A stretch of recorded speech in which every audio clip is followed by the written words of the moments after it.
अस्सलाम वालेकुम, welcome to our short blog. ये ब्लॉग जिसका आप 2 दिन पहले भी मैंने जिक्र किया था अपने एक ब्लॉग में, और जिस दिन आपको याद हो कि ट्रेन वाला ब्लॉग हमने बनाया था, तो ये उस दिन की इमोशनल स्टोरी जो उन बाबा जी को मिले थे हम लोग, हमारा उनसे कैसे उनसे मुलाकात हुई और उनके साथ क्या क्या बातें हुई और उन्होंने हमें क्या स्टोरी सुनाई और उन्होंने हमें लेसन क्या दिया लाइफ में। तो ये हम लोग चाह रहे थे कि हम लोग आप लोगों के साथ भी शेयर करें, जो नए नए शादीशुदा लोग हैं और जो लोग अपने पेरेंट्स के हवाले से केयरलेस हैं, जो अपने पेरेंट्स का बिल्कुल भी ख्याल नहीं रखते। अक्सर वीडियोस आती रहती हैं, आप लोगों आपने भी देखी होंगी, सोशल मीडिया पे वीडियोस आती हैं, पेरेंट्स को मारा जा रहा है, बाप को स्पेशली मारते हैं, माँ को मारते हैं जो बच्चे। उन लोगों के लिए आज की वीडियो है। इस वीडियो को मुकम्मल वॉच कीजिएगा ताकि आप लोगों को इसका लेसन मिल सके। और दूसरी बात ये कि जिन लोगों ने अभी तक चैनल को सब्सक्राइब नहीं किया हुआ, जल्दी से जाइए और सब्सक्राइब कीजिए और बेल आइकन को लाजमी प्रेस करना है ताकि हमारे आने वाले जितने ब्लॉग्स हैं, जितने भी प्रैंक्स हैं, जो भी वीडियोज़ हैं, वो आप तक बआसानी पहुँच सकें। तो स्टोरी स्टार्ट यूँ होती है कि हम लोग उस दिन गए डाइवो टर्मिनल पे। वहाँ पे हमारा एक पार्सल था जो लेट हो चुका था, वो हम लोगों ने लेना था। वो लेने के बाद वाइफ का अचानक से प्लान बना कि हम लोग चले जाते हैं इस रेलवे स्टेशन और वहाँ पे जाके थोड़ा सा टाइम स्पेंड करेंगे। और इनको रेलवे स्टेशन वैसे भी बहुत पसंद है और ट्रेन्स वगैरह का आना जाना, और यानी कि एक स्टेशन की एक अपनी अंदर की दुनिया होती है, वो इनको बहुत पसंद है।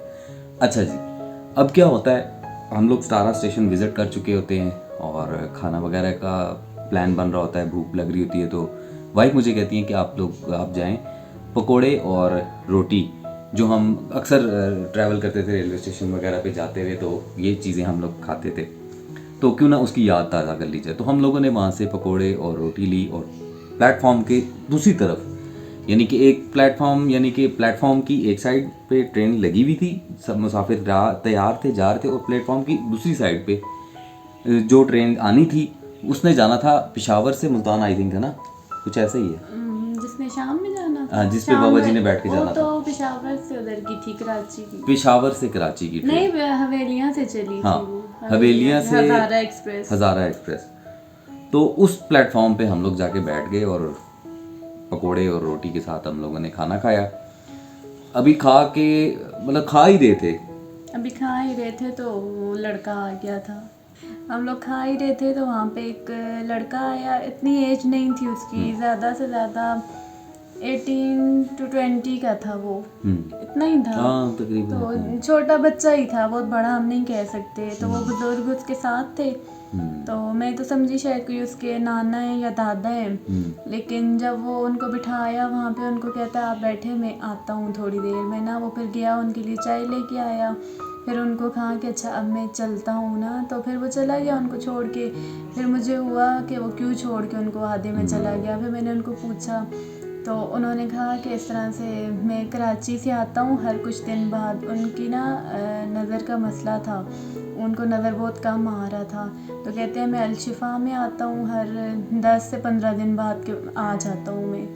तो मैंने उनको कहा आपके बच्चे तो नहीं है, वाइफ वगैरह? तो उन्होंने कहा हैं, लेकिन मतलब वो इस एज में भी वो अकेले आए हैं। यानी कि उनकी एज जो थी वो 70 प्लस थी। और उनका ये, फिर मैंने कहा ये बच्चा कौन था ना, तो उन्होंने कहा कि मैं 1 बजे आया हूँ शिफा से इधर, तो ये बच्चा मुझे इसने देखा है, तो उसने मुझे कहा आप क्यों इस तरह से घूम रहे हैं अकेले? तो कहते हैं फिर मैंने उसको बताया, तो उन्होंने गए वहाँ पे, उन्होंने टिकट का अपना बोला कि आप हाफ में मुझे दे दे, क्योंकि उनकी एज ज़्यादा थी, जिनकी एज ज़्यादा वो मतलब कम कर देते हैं।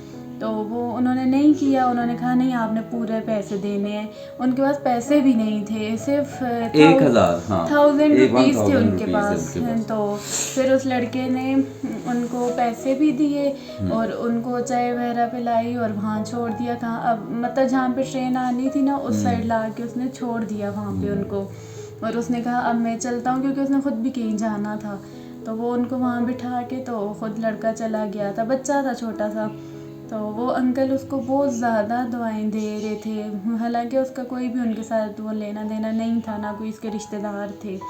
तो अंकल ने बहुत दुआएं दी हैं उसको। तो फिर वो शाम 5 तक बैठे रहे, तो वो अपनी ज़िंदगी का भी बता रहे थे सारा, कि बच्चे भी थे, लेकिन मतलब उनके जवान बच्चे हैं शादीशुदा, लेकिन कोई उनके साथ नहीं आया। इतने दूर से वो अकेले आते जाते हैं। फिर उनके पास फिर उन्होंने मुल्तान हो गए क्योंकि उनके पास पैसे फिर भी कम पड़ रहे थे, तो वो फिर कह रहे थे, मेरी बेटी ने बोला आप मुल्तान आ जाएं तो मैं यहाँ से आगे आपको भेज दूँगी। मुल्तान तक का जो सफ़र था वो अंकल का मतलब इस तरह से तय हुआ। अच्छा, इस दौरान जब हम अंकल के साथ इंटरेक्ट हुए, उन्होंने हमारे साथ सलाम दुआ की, हमने उनके साथ सलाम दुआ की, तो हम लोग जब बैठे हुए थे तो उनसे जो बातें शातें हमारी हुई, उन्होंने अपनी औलाद के बारे में भी हमें बताया कि मेरे इस तरह से 3 जवान बेटे, आई थिंक 3 जवान, दो जवान बेटे, हाँ 2 बेटे और 2 बेटियां थी। तो बेटियां उनकी माशाल्लाह से, एक बेटी जो थी वो ब्याही हुई थी और अच्छी मतलब सेटल थी, एक बेटी जो थी वो उनकी थोड़ी सी उसकी एबनॉर्मल थी, दिमागी हालत जो है वो ठीक नहीं थी। लेकिन वो बाद में, पहले ठीक थी लेकिन बाद में वो उस तरह से हो गई, किसी एक्सीडेंट की वजह से या किसी वजह से हुई, वो हम नहीं इधर ओपन करना चाहते। और जो बेटे उन्होंने बताए 2 बेटे थे, उनमें से दोनों बेटे, एक की भी शादी हुई थी और दूसरा बेटा जो था वो उसने अपनी सारी लाइफ अपनी बहन के लिए वक्फ कर दी, उसका ट्रीटमेंट वगैरह करवाने में और इधर उधर आने में। अब उन्होंने जो हमें नसीहत की, हम दोनों शादीशुदा नए मतलब उनको समझ लग गई थी कि ये नया जोड़ा है, तो उन्होंने हमसे 20 बच्चों का पूछा था, बच्चे हमारे नहीं थे, तो उन्होंने हमें काफ़ी सारी दुआएं दी और उन्होंने हमें एक लेसन दिया। एक तो उन्होंने कहा कि जिसका कोई भी नहीं होता उसका अल्लाह होता है, मेरा कोई भी नहीं, मेरे साथ कोई भी नहीं आया, मैं अकेला आया हूँ, अकेला ही वापस जा रहा हूँ। और दूसरी बात ये कि अगर आपकी वाइफ, इनका बोलना है, अगर ये आपके साथ ठीक है, आपके साथ फेयर है, मतलब आपके हर मामले में आपके साथ कोऑपरेट करती है, आपको साथ लेके चलती है, आपकी हाँ में हाँ मिलाती है, फैमिली मैटर से लेके बाहर, घर से बाहर के मामलात और जितने भी, उनमें आपका साथ देती है, तो आपकी लाइफ सबसे परफेक्ट लाइफ हो जाएगी। और किसी बंदे को आपके साथ शामिल नहीं करती, यानी थर्ड पर्सन को आपके साथ शामिल नहीं करती, तो फिर आपकी लाइफ बहुत अच्छी गुजर जाएगी। अगर आपकी वाइफ ठीक नहीं है, वो कहते हैं कि हमारी एक मिस्टेक, एक लड़ाई, मैंने सिर्फ शादी की थी, पसंद की थी, और पसंद की शादी में मुझे ख्वार किया। बाज़ दफ़ा ये मैंने सारे नहीं आ रहा कि सारों की जो भी पसंद की शादी करता है वो ख्वार ही होता है, नहीं। उन्होंने जो हमें बात बताई है वो ये थी कि मैंने पसंद की शादी की है, कबीले से हट के की है, और मेरे साथ उनकी किसी एक वजह से लड़ाई हुई और वो लड़ाई आज दिन तक जारी है। मेरी वाइफ के साथ जो लड़ाई चल रही है वो आज दिन तक जारी है और वो आज दिन तक ख़त्म नहीं हुई, और इस वजह से मेरी सारी ज़िंदगी जो है वो ख़त्म हो गई है, ख़राब हो गई इसी मामले में। तो बात ये करने का मकसद ये है कि जो मैरिड लोग, जो नए शादीशुदा हैं, हमारी तरह हम भी लड़ते हैं, यानी कि हम नहीं लड़ते, हम भी लड़ते हैं, लेकिन कोशिश ये करते हैं कि एक दूसरे को अंडरस्टैंड करें और तीसरे बंदे की इन्वॉल्वमेंट ना होने दें, जो कि आजकल बहुत ज़्यादा होती है। कोई भी आके घुस जाएगा और फिर आके घर के माहौल को सारा ख़राब कर देगा और लड़ाई झगड़ा शुरू हो जाएगा, फिर इस तरह लड़ाई झगड़ा शुरू होता है और चलते वो सारी बात आगे तक चली जाती है। और हम ज़्यादा तो कुछ नहीं कर सके, थोड़ा बहुत हमने भी किया और हमें आना था, कोई काम था ज़रूरी जिसकी वजह से हमें आना पड़ गया, वरना हम ज़रूर 5 बजे तक रुकते और अंकल को ट्रेन पे बिठा के आते। तो हमने वहाँ पे जो शॉप थी वहाँ पे एक अंकल को बोला कि आप इनको बिठा देंगे, तो उन्होंने कहा ठीक है मैं बिठा दूँगा इनको। और फिर उन्होंने, अब हमें नहीं पता, हम लोग वापस आ गए थे, लेकिन हमारे निकलने पे उन्होंने हमें इतनी दुआएं दी कि मैं आपको बता नहीं सकता। हमने क्या किया उनके लिए, सिर्फ इतना ही किया, उनकी बैठ के उनकी जो दास्तान थी, जो दुख था, उनके साथ उनमें हम लोग शेयरिंग की, उनके साथ बैठे, उनका दुख सुना, उनका दिल हल्का हुआ, फिर उनके साथ जो हम कर सकते थे अपनी तरफ से वो हमने किया और वो खुश हुए और उन्होंने हमें बहुत सारी दुआएं। तो ये थी आज की थोड़ी सी स्टोरी जो हमारे साथ उस स्टेशन पे हुई, क्योंकि मैंने पहले ही व्लॉग में बोल दिया था कि हर स्टेशन पे हर मुसाफिर की एक कहानी होती है और हर मुसाफिर की एक डिफरेंट कहानी होती है। तो इस तरह से आज के स्टेशन पे जब इस दफ़ा स्टेशन पे हम लोग गए तो ये एक कहानी थी जो आप लोगों के साथ शेयर करनी थी। Thank you so much. मिलते हैं सुबह के ब्लॉग में।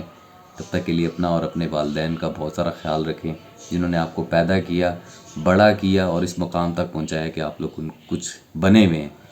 तो जो भी ब्लॉग देख रहे हैं उनका बहुत शुक्रिया। Thank you.